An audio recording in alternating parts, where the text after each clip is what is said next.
Okay, I'm gonna make a video out of this, and I'm gonna be teaching you Stoich. All right, so we'll be using this problem as an example. Right here, it says we are given 205 grams of sulfurous acid. Basically, what I do from here is I find the acid and find out how many grams per mole it is. And how I find the acid is I can use either this or just have it as a baseline memory that I do. Right here, right here, I want to say, tells you the rules for different types of acids. Like over here, we have our binary acids, and I think these are called radical acids or oxyacids. I can't remember. But it gives us like a baseline of how the naming convention works. A binary acid is an acid comprised of only hydrogen and one other element, like right here, hydrogen chloride makes HCl or hydrochloric acid. And you can tell it's a binary acid by either it having only two elements, including hydrogen and one other element, or the acid starts with hydro and then the root word. Like for hydrochloric acid, the root word would be chloric. Then we move on to our oxyacids, which is where it gets a little bit tricky.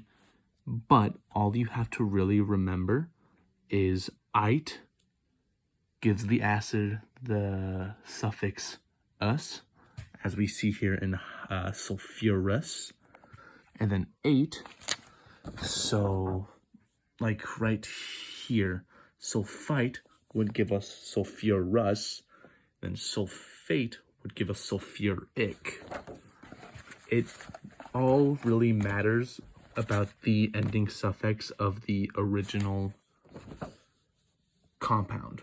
Like sulfite is different than sulfate, and it gives us a different type of acid. And the difference is the difference in oxygen. So as we can see here for fluorite specifically, it goes from one oxygen from hypofluorite to 4 oxygen to perfluorite. Perfluorate, actually, sorry. From here out, now that we have a baseline understanding for our naming conventions for acids, we can start setting up a problem because we know sulfurous is sulfite mixed with hydrogen.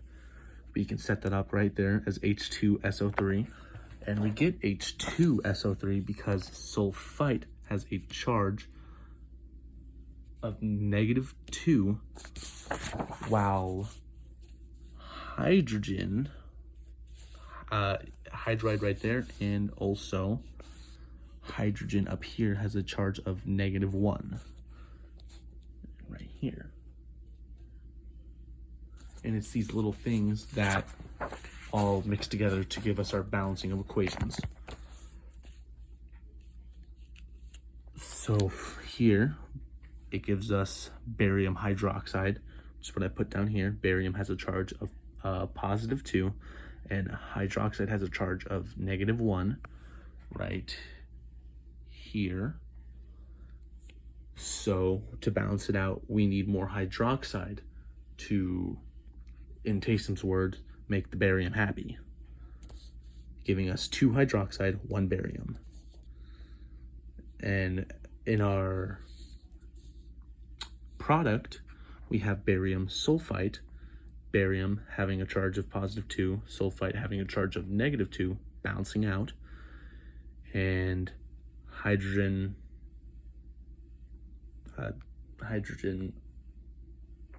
why am I struggling to say water? I'm so sorry. And that gives us our equation. And right now I don't have it finished, obviously, but I have a baseline, and I'm gonna finish it here. There's my pencil, sorry. So, to set it up like so, we find our grams per mole for hydrogen hydrogen sulfite or sulfurous acid, which gives us 82 grams per mole. I'm pretty sure everyone knows how to do that. Now we move on to the actual Stoich part of it. This is where it gets hard to explain. Okay, So we have our starting of 205 grams right here, as it says right here. And we're trying to find our barium product being barium sulfite right there. So our main concerns are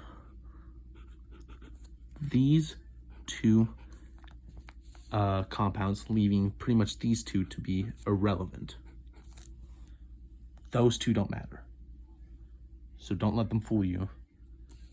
They only serve the purpose to balance our equation properly, giving us the right compound. So from here, we plug it in how we would a normal grams per mole problem. You know, we have our 205 grams of hydrogen sulfite of times 1 mole of hydrogen sulfite over 82 grams, giving us 205 over 82, which is exactly how we get our moles down here. So from here, we would do 205 divided by 82 to get 2.5, which is what goes right here. That is how many moles of sulfuric acid we have. And that's, I feel, what confuses most people. And then from here, it gets easy to fill out the table. You just subtract that during the change, because these two compounds turn into these two compounds, meaning by the end of the change, there's nothing in the beginning of the reaction. And like I said, these don't matter, but I'm assuming Mr. Taysom still wants us to fill them out, so. And okay, how these two equal up is because there's no coefficient in front of the elements, meaning they have the same amount of moles. That's also a really tricky part, which is our ratio right here. Basically, what that means is because the equation isn't naturally balanced, we have to add more of one compound, like here, to even it out. So we have 2 water, but because, like I said, this doesn't matter, it's irrelevant. We have 1 barium sulfite, 1 barium hydroxide, and 1 sulfuric acid, making the whole ratio 1:1. So from here, this is also 2.5 because it is the same ratio set up through here. 1 divided by 1 is just 1. 2.5. And I'm sorry if I'm not really explaining this well. Now that we have our ratio set up,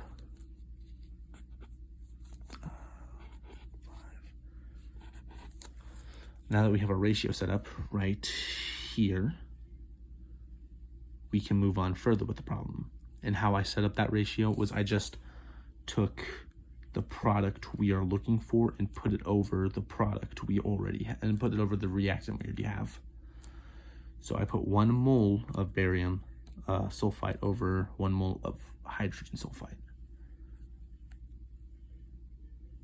And then from here, we have to find what barium sulfite's grams per mole is, which is 217, which then I put right here over 1 mole of barium sulfite. And by here, it gets a little bit easier now that we have all of this information set up. All we have to do from here on out is multiply this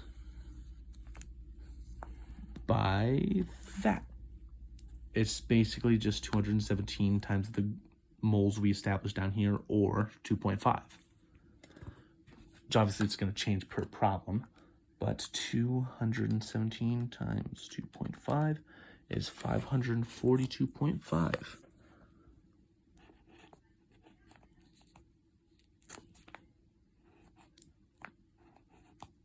Or I guess 542 because of significant figures. Grams over 1. And now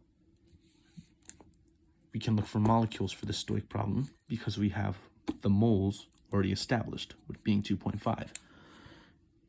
So 2.5 moles over 1 mole, 6.02, which is our baseline for molecules in every molecule problem. It's 10 to the 23rd. MC, which is just an abbreviation for molecules.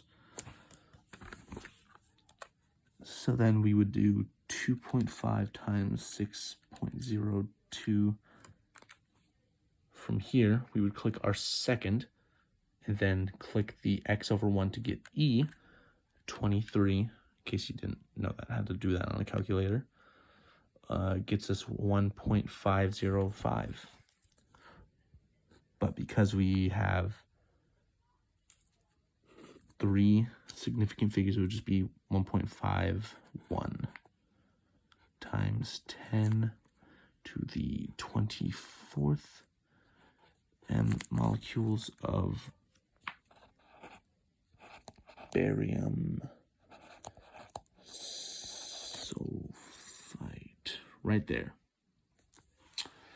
So to go over this in a summary, you take our given and the grams per mole of that given, divide the given by the grams per mole to get our baseline for our moles down here, and depending on the ratio previously set it up, like for here it's 1 to 1, but if this was 2 to 1, this number would be 5, because you would just multiply 2.5 by 2. Or if this was 1 to 2, you would just divide 2.5 by 2, giving you 1.25. And I guess that could probably get mixed up a tiny bit and sound a little bit confusing, so I guess I can explain that a bit later.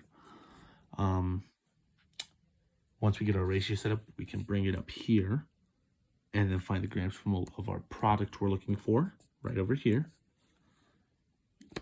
Bring that over here, over the mole, and then multiply the grams per mole we have found for our product by the moles, getting us our answer of 542.